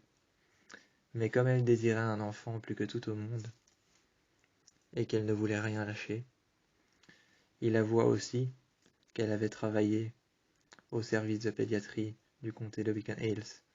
Mais il avoua que durant la conception de Raven, lorsqu'elle travaillait au comté de Beacon Hills en service pédiatrie, il avoua qu'elle voulait cet enfant plus que tout au monde, et qu'elle s'était servie de son métier d'infirmière chimiste, et qu'elle était partie chercher un enfant en couveuse, un mâle. Elle avait été chercher des phéromones mâles. Et sur une autre partie, sur une autre partie de ce qu'elle avait fait en se servant de son métier d'infirmière chimiste.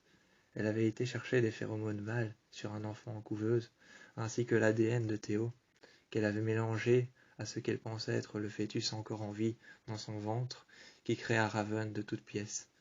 C'est alors que lorsqu'il montra Raven du doigt, dans cette pièce dans laquelle flottèrent ses souvenirs qui avaient été changés par Raven, il montra alors Raven du doigt, et il dit alors que c'était terminé pour lui, que plus rien ne pourrait avancer, qu'il avait juste à disparaître, car il savait très bien que tout ce qu'ils avaient prouvé, tout ce qu'ils avaient cherché, prouvait qu'il était physiologiquement impossible qu'il soit biologique.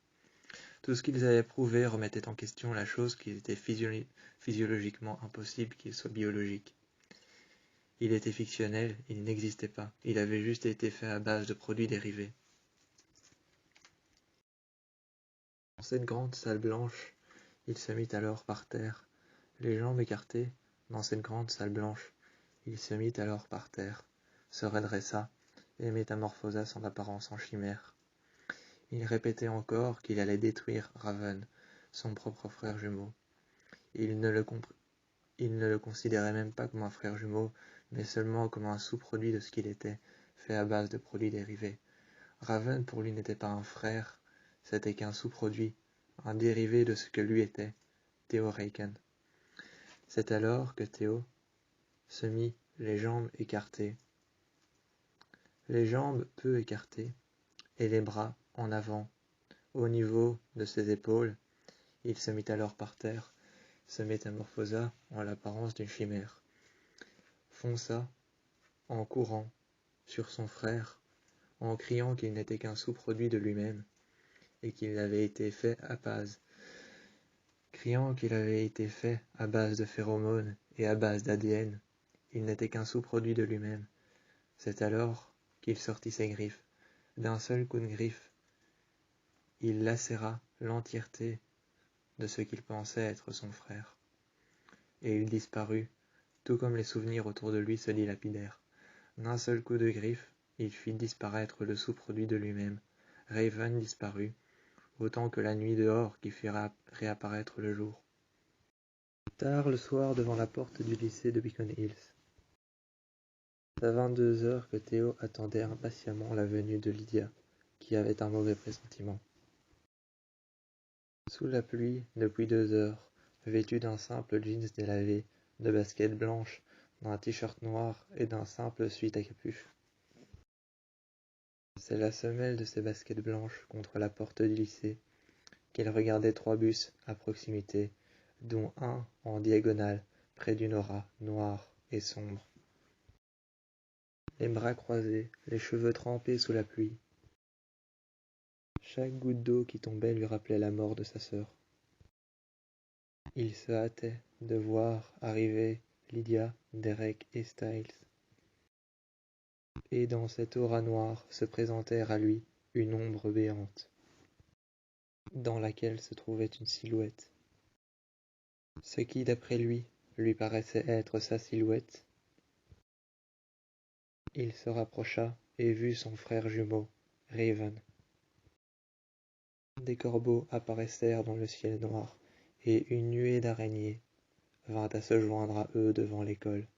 Une nuée d'araignées, des veuves noires. Une nuée d'araignées et un aura de corbeaux assombrissèrent les couloirs du lycée. Soudainement, ils s'enfermèrent dans le lycée, le dos plaqué contre son casier. Il vit passer un aura de corbeaux dans le couloir, et une nuée d'araignées, des veuves noires, qu'ils ne remarquèrent même pas. Ils se regardèrent dans le miroir, et vit le visage de Raven en face de lui, son jumeau. Jamais personne n'avait vu son visage auparavant, mis à part Théo. Le regard similaire à lui, il tenait en main une machette. Et comme Théo avait le regard perçant et les cheveux plaqués en arrière, il regardait dehors et serrait en ses mains son t-shirt mouillé par la pluie. Dehors, son jumeau, Raven, avait un sweat à capuche noire qui lui arrivait aux articulations des genoux. Il tenait une machette en main et avait un t-shirt noir. Raven regardait son jumeau, Theo, et avait un regard particulièrement livide et énervé. Il regardait Theo et Lydia, qui en ce temps passaient à l'intérieur. Lydia était arrivée. Theo se demandait, les yeux rivés dans le regard de son jumeau, sous un aura de lumière noire. Sous de cette aura noire et sombre, sous un lampadaire dans le parking, Lydia eut un mauvais pressentiment. Et elle vit, derrière le visage de Raven, la jaguar-garou, Kate Argent, qui lui tenait les épaules. Theo commençait à penser que Kate l'avait libéré de son enfer. Et puis par après, à la vue des récents événements, une voiture de police passèrent devant Raven. Et en un sourire qu'il fut à Lydia et à son frère Theo, il disparut. Raven, le corbeau noir de Beacon Hills, aurait bien voulu être dans le même enfer que son frère jumeau pour pouvoir tuer Theo. Aujourd'hui, libéré et sorti de l'enfer qui lui a été créé grâce à la force de Kate Argent, la jaguar-garou, Raven fera tout pour récupérer la chose que son frère possède, mais que lui ne possède pas, un visage. Il veut aujourd'hui lui arracher et le lui prendre. Aujourd'hui, Raven recherche Theo plus que toute autre chose pour l'avoir échangé il y a 5 ans contre le pouvoir et la puissance. 5 ans avant, Raven, à cause de son frère Theo, a été le cobaye du docteur Valak. Enfermé à Beacon Hills il y a 5 ans pour pouvoir être le cobaye de test d'une puissance psychotrope non testée. Un sérum de synthèse censé agir comme le bromure de pancuronium. À base de sang de Banshee, le docteur Valak a mis un sérum censé agir comme le bromure de pancuronium. Mais cette puissance psychotrope non testée n'a pas agi comme il le fallait. Aujourd'hui, Raven revient pour se venger. Theo, de l'intérieur du lycée, regarde Raven avec une machette à la main. Seulement, il se doute bien de ce qu'il a ressenti, mais ignore tout de ses intentions envers lui. Aux côtés de Lydia, Theo s'asseya par terre, contre son casier, et répéta sans cesse « Tu sais pas de quoi il est capable, tu sais pas de quoi il est capable, tu sais pas de quoi il est capable ». Sans cesse, ils ne cessèrent de répéter la même chose 3 fois. Il releva la tête, les mains sur les épaules, il releva la tête, et c'est alors qu'il vit l'un des casiers, en bas, s'ouvrir, et des scorpions, par centaines, sortir de ce casier, et rejoindre les contours de Theo, assis par terre. Lydia ne vit pas non plus, et n'entendit pas non plus les scorpions. Elle ne vit pas ce qu'ils voyaient, et n'entendit pas ce qu'ils voyaient. Mais lorsqu'elle se tourna, elle vit Kate Argent, la jaguar-garou, arriver droit vers eux, entourée d'une nuée, une nuée aussi noire que les nuages qu'il y avait dehors, une nuée d'araignées, ainsi que la jaguar-garou, Kate, qui avançait, avec ses crocs et ses lames acérées qu'elle tenait en main. Ses crocs et ses lames acérées qu'elle tenait en main, elle avançait tout droit, sans regarder nulle part s'il y avait un obstacle. Elle avançait, et elle avançait droit, droit vers Lydia, tétanisée par la peur, qui regardait la jaguar-garou, Kate, avancer d'une nuée d'araignées noires, avec 2 lames en main. Lydia ferma les yeux, et apparut tout aussitôt devant elle, dans le couloir, les flammes, et à travers les flammes marchèrent le jumeau de Theo, Raven, avec son sweat noir, son jeans noir et ses baskets noires. Il avançait à travers les flammes, et Kate, qui venait de partir, avec les 2 lames qu'elle tenait en main, avançait entre les flammes, Raven, avec 2 machettes qu'il tenait en main. C'est alors que plus loin, au fond du couloir, il y avait Theo, qui se répétait que Lydia ne savait pas de quoi il était capable. Lydia prit alors Théo par la main, par le bras, et il courut dehors avant de voir le reflet de Raven dans la fenêtre. À l'intérieur du lycée, Raven, à l'extérieur, montrèrent alors à Théo et à Lydia, qui étaient à l'intérieur, prisonniers des flammes et des visions, ce que faisait apparaître Raven. À l'intérieur, Lydia et Théo vus alors à l'extérieur le reflet de Raven, qui montrèrent alors deux lames, et soudainement le GSM de Lydia vint à s'allumer. Elle répondit, et c'est alors qu'elle entendit le même bruit que les deux lames que portait Raven dehors, le bruit étouffant de deux lames qui étaient aiguisées les unes contre les autres. Le lycée de Beacon Hills redevint ce qu'il était avant, un lieu d'autodérision, de confiance en soi, d'esprit d'équipe, dans lequel tout le monde pouvait se faire confiance. Styles, Théo, Scott, Lydia, Kira et Malia. Tout le monde pouvait se faire confiance à travers les couloirs de ce lycée qui était redevenu ce qu'il était avant, un lieu d'autodérision, de confiance en soi, d'esprit d'équipe et d'amitié. Il n'était plus le lycée de Beacon Hills d'avant. Lorsqu'il y avait Raven, c'était un endroit d'instinct de survie. Aujourd'hui règne l'autodérision, l'amitié et l'esprit d'équipe. Lors d'un match de lacrosse qui va se passer ce soir, Théo rentra sur le terrain. Cela lui fit tout bizarre de ne plus voir Raven. Cela lui fit tout bizarre de ne plus voir Raven, qui voulait détruire le monde absolument. Car avant, lorsque Raven était là, il était dépendant de sa présence. C'était comme s'il voulait lui-même s'autodétruire. Mais ce lieu était redevenu un endroit d'autodérision, de confiance en soi et d'esprit d'équipe. Il regarda Scott et Styles qui étaient en train de parler, et par la suite, il rentra dans son pick-up. Théo refusait de l'admettre. Cela lui faisait du tort, mais il le fallait bien, pour tuer son frère une nouvelle fois. Car ceux qui ne meurent ou ne mourront jamais n'ont droit qu'à la renaissance. Raven fut attiré par Théo, par simple désir de le tuer. Une fois, au lycée, Lydia, chez elle, ressentit de mauvaises vibrations. Sous l'eau, comme si les parois des murs de briques blanches, se resserraient tout autour d'elle. Elle mit sa tête sous l'eau et la situation s'intensifièrent peu à peu, jusqu'à ce qu'en mettant ses mains sur les murs pour pouvoir éviter ce qu'elle croyait être une compression des murs sur elle-même, jusqu'à ce que simultanément, en même temps que la compression des murs qu'elle ressentait, les images qu'elle voyait ou qu'elle croyait voir ou avoir vues, ses omoplates se mit à suivre un mouvement répétitif et sinueux de gestes continus sous l'eau.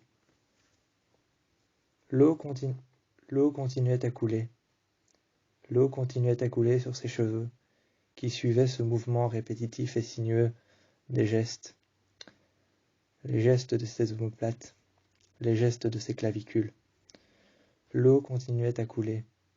Ses cheveux étaient depuis longtemps imprégnés dans le mouvement continuel de ses clavicules, de ses omoplates.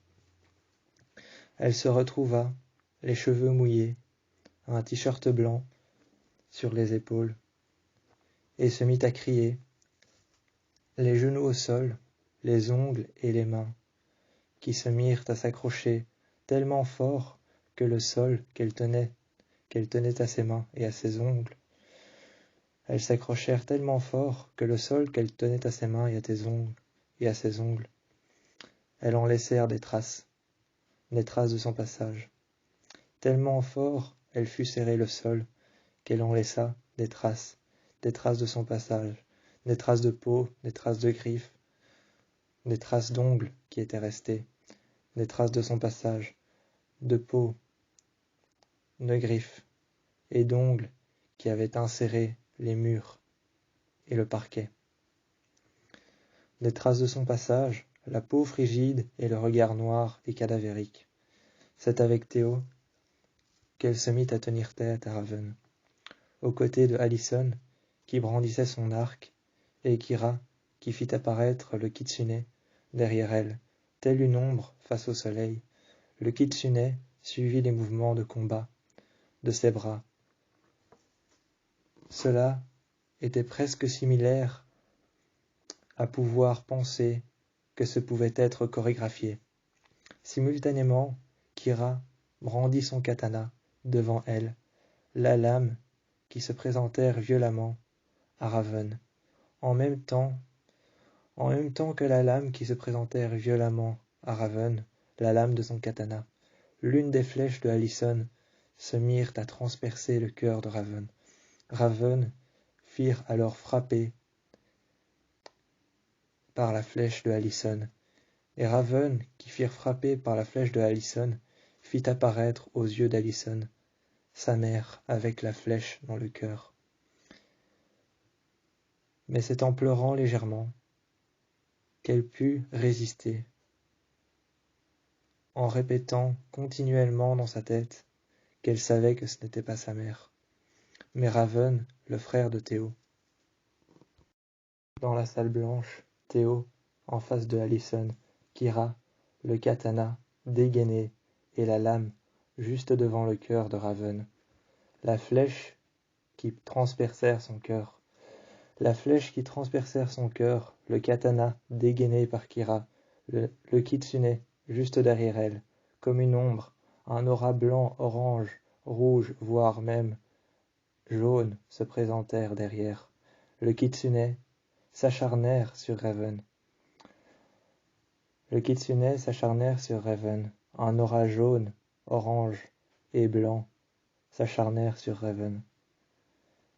Un illusionniste. Raven, qui n'était pour Allison et que pour Théo qu'un illusionniste, malsain. Il disparut en feu et en flammes. Quand Akira prit le contrôle sur le kitsune pour se s'acharner sur Raven, qui disparut aussi. Violemment, Raven disparut aussitôt que le moment où Kira prit le contrôle du kitsune pour s'acharner sur Raven, qui disparut aussitôt et violemment. Dans le même moment, les cris de Banshee disparut tout aussitôt que ces visions. La manière dont le kitsune s'est acharné était aussi fort que le cri de Banshee de Lydia. Aussi fort que le cri de Banshee pouvait l'être, il disparut, et c'est alors que le soir, sur le terrain de la crosse, cela fit tout bizarre de savoir que son frère, Raven, ne recherchait plus à tuer. Cela lui faisait tout bizarre à Théo, de voir le terrain de la crosse, avec Styles et Scott juste à côté, sur le banc. Cela lui faisait tout bizarre de ne plus voir Raven, qui cherchait bel et bien à tuer. C'est alors qu'il vint à rejoindre Liam dans les vestiaires pour se changer, et comme à chaque fois, chaque soir, Liam s'endormit à l'arrière du pick-up de Théo. Après de longues heures de recherche pour pouvoir prouver que tout était fini avec Raven. Mais à minuit, 0h, 0 son PC se réalluma, faisant apparaître une centaine de pièces jointes, de fenêtres, de dossiers et d'autres classifications en tout genre, jusqu'à ce qu'à une certaine heure, un moment où un dossier fit apparaître un message respectif qui avait été dédié à Théo et à Liam, sur lequel il était écrit sur l'écran en noir, sur une pièce jointe dans un dossier, il était écrit, par écrit, « Il y aura du sang à l'avenir, signé R.